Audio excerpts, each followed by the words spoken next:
Urgente, amigos, porque hubo otro encontronazo entre la señora Montserrat Álvarez, la periodista, contra Johannes Kaiser en un punto de prensa donde fue protagonizado por niñas y niños. Vamos a lo que tienen que decir los dos personajes. Hola, señor candidato. Le quería preguntar y me llamó la atención que dijo que quería ayudar a los padres para que puedan cuidar a sus hijos y darles más herramientas para su vida. La pregunta aquí es, ¿cómo quiere ayudarlos? Como por ejemplo hacer una academia para los papás para que les enseñen sobre los hijos, cómo se cuidan, cómo les da el cariño, o cómo quiere ayudarlos. Amigos, que el Estado mismo diga cómo tienen que cuidar los niños es una locura. La idea, de hecho, hacer algo digital, pero en principio es hacerles llegar la información que necesitan. Si la mayoría de los papás, y ustedes lo sabrán, la verdad es que quieren, o sea, todos los papás quieren a sus hijos y quieren lo mejor para ellos. Y muchas veces lo que falta es, bueno, saber hacerlo. En el sentido, bueno, uno se vuelve papá y no siempre a uno le han enseñado cómo hacer las cosas de la mejor manera. O sea, hay ciertos detalles que nosotros podemos recomendar a los papás, como por ejemplo leerles cuentos a los niños cuando son chiquititos, antes de irse a dormir, que hacen un tremendo cambio. La gente, no es algo donde tú tengas que hacer grandes inversiones de plata, ni mucho menos, y sin embargo hacen un tremendo cambio en la vida de los niños. Y cosas como esa, bueno, creemos que podemos incentivarlas desde el gobierno a través de los distintos medios que tiene el gobierno a su disposición. Y también quería preguntarle sobre las mamás solteras, ¿cómo ayudaría a las mamás o embarazadas a cuidar a sus hijos mientras ellas trabajan? O, por ejemplo, una mamá no puede llevar a su hija al trabajo y sería ¿cómo se dice? Mucho cargo para llevar a su hija y trabajar a la vez. O también una embarazada trabajar también cuesta mucho. ¿Cómo usted la ayudaría? Bueno, en primer lugar queremos ampliar la oferta de casas o de establecimientos, si lo quiere decir así, donde una mamá pueda dejar a su guagüita para que se la cuiden mientras esté trabajando. Ahora, en el ideal de los casos, por supuesto, me encantaría ver que las mamás pudiesen quedarse con sus guagüitas la mayor cantidad de tiempo posible. En ese sentido, por ejemplo, se han planteado el postnatal de 1 año, que habría que ver, pues tendría que ser financiado, no está en mi programa ya, pero tendría que ser financiado desde el fisco. Y a mí me gustaría ver que ese periodo, cuanto menos, la mamá pudiese estar con la guagua. Creo que es súper importante para desarrollar vínculos, para desarrollar afectos, para desarrollar todo tipo de temas que van entonces a darle resiliencia a ese niño después en su periodo de crecimiento.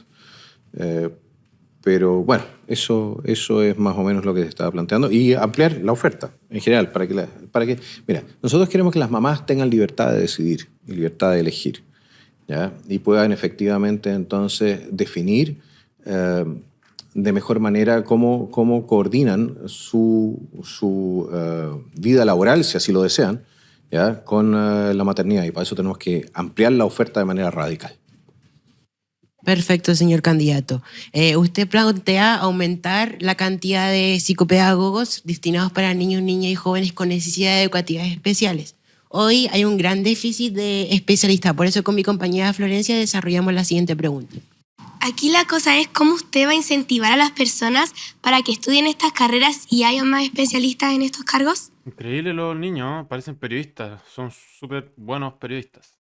Bueno, nuevamente, haciendo presente que existe la necesidad, ¿ya?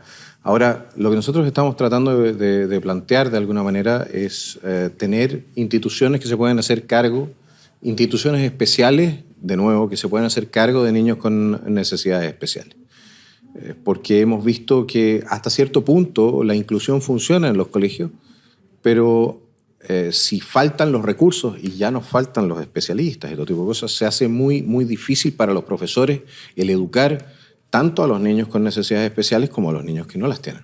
Y en ese sentido no podemos sacrificar a los dos grupos para seguir impulsando un experimento que para funcionar tendría que ser otro país en la práctica.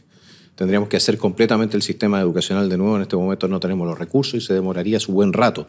Y entre tanto, bueno, los niños siguen sufriendo. Respecto a la necesidad de los especialistas, mostrémosle a los jóvenes que existe esta necesidad, que existe este trabajo, que es un trabajo súper bonito, en el sentido de que te permite hacerle un tremendo aporte a la sociedad. Y yo estoy seguro de que van a haber más estudiantes en estas carreras. Otra cosa que usted dijo es que le iba a quitar dinero a las universidades para financiar los colegios. ¿Cómo se logra un equilibrio entre estas dos, no sé si mundos, pero estas dos especialidades? Es una gran pregunta. Mira, habiendo yo vivido 20 años en Europa, yo vi, y eso en países que son mucho más ricos que los nuestros, no todo el mundo llega a la universidad. Nosotros tenemos un tema hoy día de que hemos tenido mucho éxito con las universidades y eso es maravilloso, ¿de acuerdo? Pero, por ejemplo, nos falta gente en oficios, nos falta gente en las carreras técnicas, nos falta gente que sea capaz o sepa hacer las cosas. Estoy hablando de hacer las cosas realmente. Y nos estamos gastando mucha plata en la universidad y muy poca plata en la educación primaria. Entonces tenemos que hacer un análisis efectivamente de cuáles son las necesidades de carreras, qué es lo que efectivamente necesita Chile, dónde estamos dispuestos a financiar gratuidad, dónde ya no se necesitan profesionales en ciertas materias específicas porque hay una sobreoferta muy, muy importante y tampoco no tiene ninguna gracia enseñar o aprender una carrera donde después no tienes ningún trabajo. Entonces nos tenemos que hacer cargo de eso y los recursos que vayamos liberando los tenemos que concentrar ahí donde hoy día claramente están faltando. Gracias. Nada, dice que si le tiene más presupuesto a las universidades vayan a funcionar bien. ¿Cuál es esa lógica de literalmente si hay más presupuesto va a funcionar bien? ¿Por qué? La gente cree que porque va a aumentar el presupuesto en cultura va a haber mejor cultura, no necesariamente. Estos tipos se la roban. ¿Dónde está la plata de la glosa republicana, señor Boric? Te la robaste completa. Candidato, usted hablaba de la importancia de concientizar a los padres para que sean mejores, para que respeten los derechos de los niños, niñas y adolescentes. Señor candidato, ¿qué pasa cuando la vulneración de los derechos de la infancia viene desde las familias? ¿Cómo protegerá al niño? Bueno, siempre depende de qué entiendes por Buena pregunta esa, a ver. derecho de la infancia.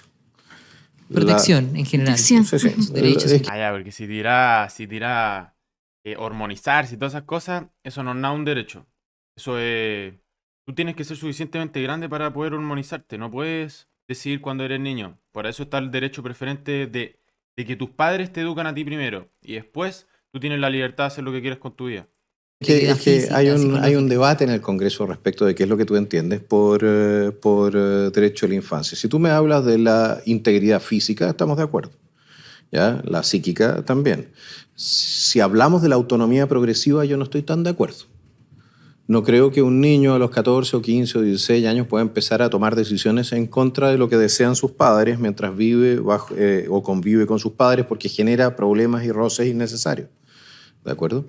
En ese sentido, nosotros tenemos una legislación que genera una violencia, un daño, efectivamente tiene que ser sancionado, pero yo no soy partidario de quitarle a los papás el derecho a decirle a los niños qué es lo que tienen que hacer. Y también a disciplinarlos si los niños no quieren obedecerle.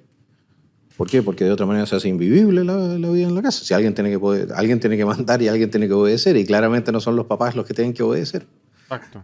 ¿no?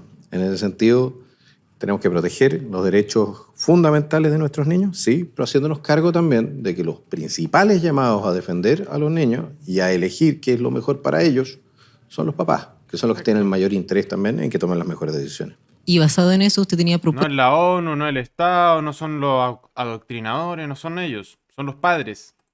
Sobre concientizar a los padres, ¿cierto? Para trabajar con ellos mediante los colegios y las comunidades. ¿Qué pasa Bueno. si es que los padres no se quieren capacitar? Bueno, tú no puedes forzar a una persona a abandonar abandonar la ignorancia, si lo quieres decir así, ¿ya? Pero evidentemente que vamos a tener la oferta. Yo creo que la presión social va a ayudar. Yo creo que la presión social va a ayudar mucho, sobre todo si trabajamos con dirigentes sociales para incentivar esto. Si empezamos a abrir de alguna manera también con los trabajadores sociales estos espectros. Podemos incluso condicionar algunos beneficios que se están dando hoy día al cumplimiento de ciertas metas educativas, si lo quieres decir así. ¿Qué sucede con los niños, niñas y adolescentes que no están en un núcleo familiar convencional, que están en el sistema de protección de la infancia, por ejemplo? Bueno, especialmente ahí nos tenemos que hacer cargo, porque el hecho de que en el Sename, que es un tema que todavía es una herida abierta en la historia de Chile, hayan fallecido 1.417 niños, creo que esa fue la cifra exacta, 1.417 niños, hasta el último examen, o sea, última investigación del Congreso, y que no hayamos hecho una bajada, no hayamos identificado realmente qué es lo que pasó ahí. Evidentemente que es un tema complejo, ¿ya? Yo sé que mucha gente en el sistema de protección de la infancia lo hace con cariño, o sea, hace su trabajo con cariño, lo hace con compromiso, pero asimismo se han producido casos donde se ha directamente abusado de menores y el propio sistema no se está haciendo cargo cuando menores abusan de menores dentro del mismo sistema y no los protege. Entonces tenemos que meternos ahí con otra actitud, con la actitud efectivamente de entrar a solucionar los problemas, no solamente administrar los que encontramos. Y tenemos que sancionar a la gente que está haciéndole daño a sus semejantes. Aquí y en toda sociedad, una sociedad funciona solamente cuando premias a los buenos y castigas a los malos. Si no castigas a los malos, no va a funcionar nuestra convivencia. Bueno amigos, tremendo fragmento. Los niños estuvieron extremadamente brillantes. Probablemente vayan a ser periodistas en un futuro. Muy bien por ellos. Y hicieron muy buenas preguntas por lo demás. Sobre todo la del final. Acerca de cómo va a mejorar el Sename. ¿Qué va a hacer con esos niños que literalmente no tienen... O sea, el futuro es realmente difícil para ellos. Porque no tienen familia. Realmente es una pena, sinceramente. Porque evidentemente todo esto es ciencia, amigos. Tú necesitas una figura paterna y materna en la casa para que tú seas un niño íntegro. Si no tienes figura paterna o materna, vas a estar careciendo de una de esas figuras. Esa es la verdad. Y eso es lo que sucede con los niños del Sename. Y bueno, se terminan metiendo en la delincuencia, se terminan metiendo en el mundo de la sustancia y todas esas cosas. Y terminan siendo unos verdaderos vándalos, como dice el señor Kaiser. Y esa gente debiese ser carabineros de Chile, como era antes. Antes los niños que iban al Sename terminaban siendo unos verdaderos buenos profesionales, carabineros de Chile y ganándole a la vida, como tiene que ser. Así tiene que ser, amigos. Pero claro, no es tan fácil, es fácil decirlo, pero es difícil hacerlo. Porque esos niños realmente tienen muchas carencias afectivas. Yo no soy psicólogo, pero me imagino que sí. Me imagino que deben tener hartas carencias afectivas. Entonces, no es tan fácil hacer que le gane a la vida, por así decirlo. Porque es un niño que absolutamente no tiene absolutamente casi nada que perder. Entonces, se mete en el mundo de la delincuencia, en el sicaria, y todas esas cosas. Así que, porque básicamente eso, no tiene nada que perder. Así que eso, amigos, recuerden suscribirse, dejar su like para ser unos completos pasados. Ustedes son los más pasados de todos. Gracias por ver este video.